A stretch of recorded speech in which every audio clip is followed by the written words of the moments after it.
So the first guy on my list, you might call it a homer pick because I'm a Colts fan, but it's Jack Doyle.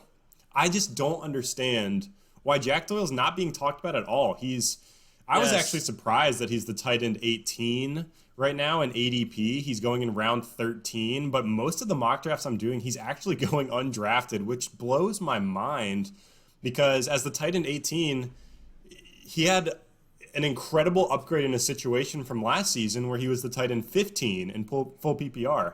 So I don't know why his ADP has been bumped down. Maybe there's just other guys emerging at the tight end position, but he should be a fairly stable option if you want to punt the tight end position.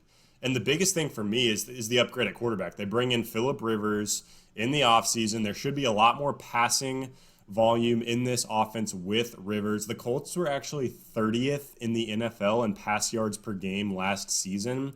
They only had 3,300 passing yards as a team with Jacoby Brissett leading the charge there. So 3,300 passing yards last season just is not enough to go around. And I was looking at Phillip Rivers' past 10 seasons, and he's thrown for over 4,200 yards in 9 of the last 10 seasons. So the pass volume is going to go up in this offense.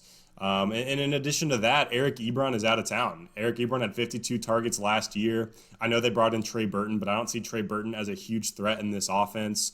So the tight end targets are going to be available for Jack Doyle. He actually played the 6th most snaps of all tight ends last season. So he was on the field early and often. The Colts' offensive blueprint with Brissett just wasn't to pass the ball a ton and feature the tight end position. But in LA, we know Phillip Rivers has loved throwing to the tight end over the years. Last season, Hunter Henry saw 6 targets per game. They had Antonio Gates for many, many years there. Even Ladarius Green had some time in the spotlight there with the Chargers, and then Hunter Henry. So Rivers is going to throw it to the tight end spot. Doyle has the ability to get it done. He was the tight end 7 back in 2017, so he's proven he can be a tight end 1 before. He's got the talent, and he just signed a 3-year, $21 million extension in December. So the Colts are investing in this guy. They have a better offense. There's going to be more targets for the tight end position with 1, Rivers coming in, and 2, Eric Ebron leaving town. And Jack Doyle sitting here at tight end 18, essentially free, and he's got a really good shot to finish as a tight end 1 this season. He's not the most sexy name. He's not going to go out and, blow up for 35 points in a week, but he should be fairly consistent. And the thing that blew my mind, Steph, I didn't really realize this till I was double clicking into Jack Doyle. He made the Pro Bowl last season. Like, that's insane. I don't remember that. I'm a Colts fan, and I don't remember that. I was literally looking at his game log, and it had the Pro Bowl, and I'm like, there is no way Jack Doyle made the Pro Bowl, but he was there. So he's a guy who's a Pro Bowler. Pro Bowler Jack Doyle is my first deep shot of the year. Guys around his ADP are Dallas Goedert, Jonnu Smith, Eric Ebron, and Blake Jarwin. Of those names, I love him a lot more than Goddard or Ebron. Jonnu Smith and Blake Jarwin, maybe you could make a case for, but if you want a consistent option, I think Jack Doyle is pretty safe. Dude, I'm with you 100%. I know we were talking before the show when we initially were like, all right, who do we have here as our sleepers? What guys we're going to talk about?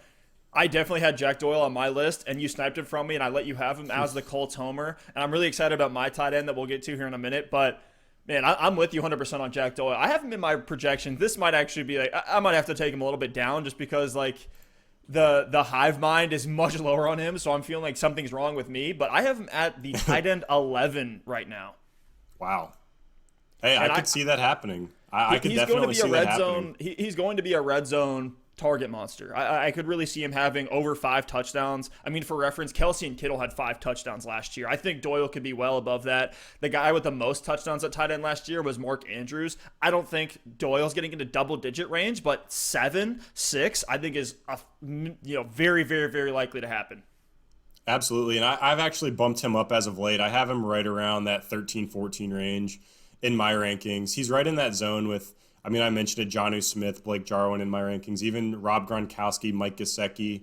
And if you're going to punt the tight end position and take a guy like Jack Doyle, I actually love the idea of taking one of these high upside guys. You think about the Noah Fants of the world and Mike Gesicki, athletic guys who are probably a little more boomer bust. I love pairing them with the Jack Doyle so you can put Doyle in your lineup early on, get some consistency, see what happens with the other guy. And if he's not good, you drop him. But if Fant or Gesicki or even a Gronk gets back to form or TJ Hawkinson, if one of those guys blows up, you've really hit a jackpot at your tight end spot. And Doyle should be very, very consistent and very safe. One of the things I just guest starred on The Fantasy Stock Exchange, good friend of ours. Guest starred. Whatever you call it, featured. I don't even know what to say here. Superstar Stef Albiero making appearances. I'm glad you made time for me today, Steph. I hate you so much.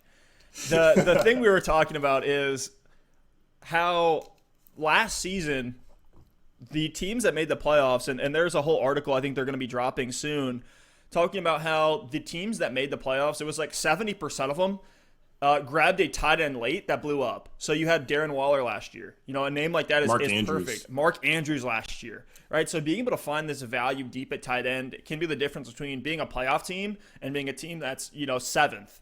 Definitely need to I'm all in this year on grabbing tight end late, and Jack Doyle is one of those reasons why.